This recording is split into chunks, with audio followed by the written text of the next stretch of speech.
The fragile peace in the Middle East was shattered on June 13, 2025. In the pre-dawn darkness, Israel launched a massive military offensive codenamed Operation Rising Lion.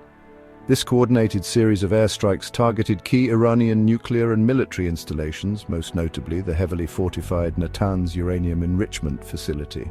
Israeli officials announced that their jets, supported by sophisticated covert drone attacks attributed to the Mossad intelligence agency, had successfully established air superiority over Iran. This bold move was presented to the world as a necessary defensive action, designed to neutralize what Israel perceived as an imminent and catastrophic threat to its very existence. The operation was a calculated risk, escalating a long-simmering conflict into open warfare. The international community watched with bated breath as the situation rapidly intensified. The United States, under the leadership of President Donald Trump, did not remain on the sidelines for long. After what was described as a failure of last-minute diplomatic efforts, President Trump authorized direct American military involvement on June 18th. This decision saw powerful B-2 stealth bombers deployed to the region. These aircraft, armed with specialized bunker buster bombs, executed targeted strikes on 3 critical Iranian nuclear sites, including the deeply buried Fordow facility. The White House framed this intervention as a decisive measure to dismantle Iran's nuclear ambitions and restore a semblance of stability. Iran's response was swift and defiant, demonstrating its own considerable military capabilities. The Islamic Revolutionary Guard Corps, or IRGC, launched a barrage of ballistic missiles aimed at assets belonging to its adversaries. One significant attack targeted the Al Udeid Air Base in Qatar, a sprawling facility that houses thousands of American military personnel. While initial reports from U.S. officials indicated that the missile caused no significant damage or casualties, the act itself was a powerful statement. It signaled Tehran's resolve to retaliate against any aggression on its soil and its willingness to risk a much wider, more unpredictable regional confrontation that could draw in numerous other nations. This sudden eruption of direct military conflict did not emerge from a vacuum. It was the culmination of years of escalating tensions, a proxy war fought in the shadows, and a diplomatic breakdown over Iran's nuclear program.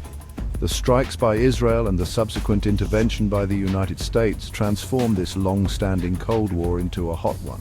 The immediate trigger, Operation Rising Lion, was therefore not just a single event, but the explosive climax of a story of deep-seated mistrust, competing ambitions, and a geopolitical rivalry that has defined the modern Middle East for decades, setting the stage for a dangerous new chapter.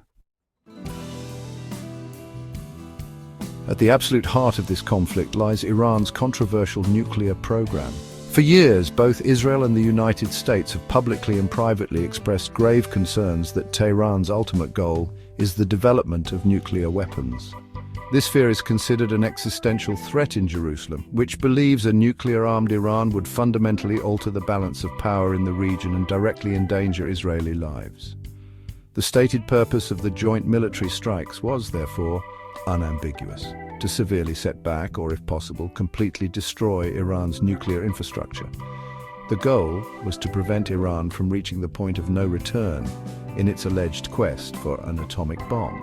Before the strikes began, the situation had already reached a critical point, according to international monitors. A report from the International Atomic Energy Agency, the United Nations nuclear watchdog, had raised alarms across Western capitals. The agency confirmed that Iran had amassed a significant stockpile of over 400 kilograms of uranium enriched to 60% purity. This level of enrichment is just a short technical step away from the 90% purity required for weapons-grade material. For Israeli and American military planners, this intelligence suggested that the window to act was rapidly closing, making a preventative strike seem not just justified but urgently necessary. The military action prompted a furious and defiant reaction from Tehran.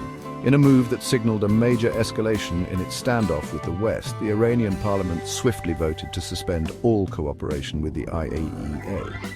This decision effectively blinds the world to the ongoing activities within Iran's nuclear sites. Furthermore, Iranian officials openly threatened to withdraw entirely from the Nuclear Non-Proliferation Treaty, the landmark global agreement designed to prevent the spread of nuclear weapons.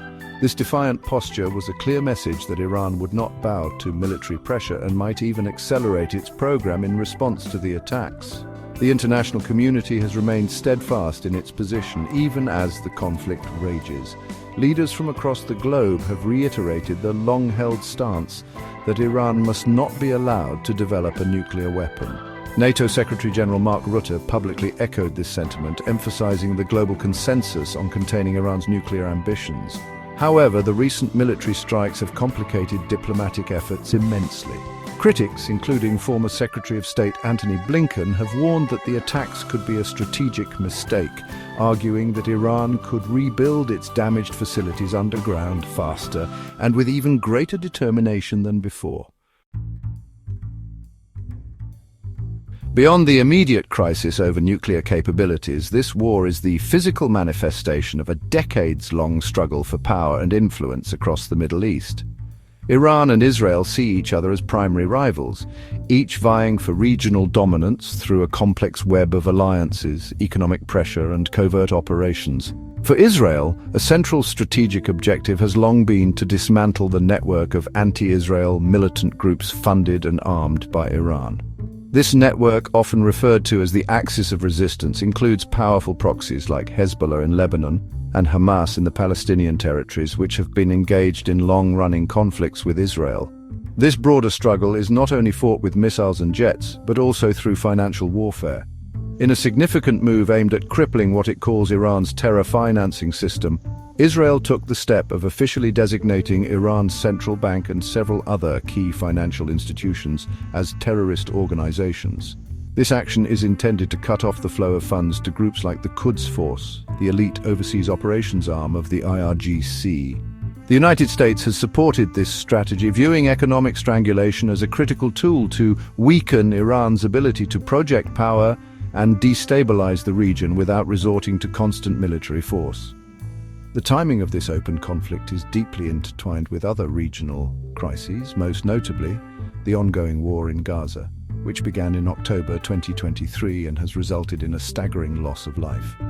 American and Israeli officials have suggested that weakening Iran, the primary backer of Hamas, could create new opportunities to break the deadlock in peace negotiations and potentially bring that devastating conflict to an end.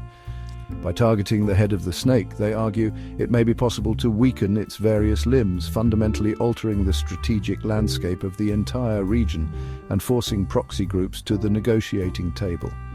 This rivalry has also been characterized by a long and bloody shadow war. Before the first bombs fell in June, both nations were engaged in a campaign of clandestine attacks and espionage. Israel's Mossad has acknowledged conducting numerous undercover operations deep inside Iranian territory, including media group, Mossad headquarters exterior, scientist portrait with blurred face, police at crime scene in Iran, at Stockert at distribute_equally, targeted assassinations of scientists and sabotage of industrial sites using sophisticated drone attacks. In retaliation, Iran has claimed to have thwarted numerous plots, announcing the arrests of over 700 individuals accused of spying for Israel. Tehran also recently executed 3 people it alleged were Mossad agents, highlighting the deadly secret struggle that preceded the open declaration of war. After nearly 2 weeks of intense military exchanges that brought the entire region to the brink of a wider catastrophe, a fragile ceasefire was announced on June 24, 2025. The agreement was brokered through the intensive diplomatic efforts of Qatar, which has often played the role of mediator in Middle Eastern conflicts. President Trump confirmed the cessation of hostilities in a statement from the White House, but the calm that has descended is fraught with tension and mistrust. Since the announcement, both Tehran and Jerusalem have already accused each other of violating the terms of the fragile truce, highlighting the deep-seated animosity that no agreement can easily erase. A critical question now looms over Washington and its allies: how effective were the military strikes? Leaked intelligence from within the US government suggests a sobering assessment, indicating that the attacks may have only set back Iran's nuclear program by a matter of months. This view stands in stark contrast to the more optimistic claims from Israeli officials, who maintain that their operations have delayed Iran's path to a bomb by at least 2 years. This discrepancy underscores the uncertainty surrounding the true extent of the damage and raises serious questions about the long-term strategic value of the operation. The leadership on both sides has made it clear that this ceasefire may only be a temporary pause. Israeli Prime Minister Benjamin Netanyahu has delivered a stern warning, vowing that Israel will not hesitate to strike again if there is any sign that Iran is attempting to rebuild its nuclear facilities. Meanwhile, the political fallout in the United States is growing. The Trump administration has postponed a classified briefing to Congress on the war, a move that has drawn sharp criticism from opposition leaders who are demanding greater transparency and a full accounting of the intelligence that led to the decision to use military force. Looking ahead, the future of the region remains profoundly uncertain. The conflict has reshuffled the geopolitical deck, but the core issues remain unresolved.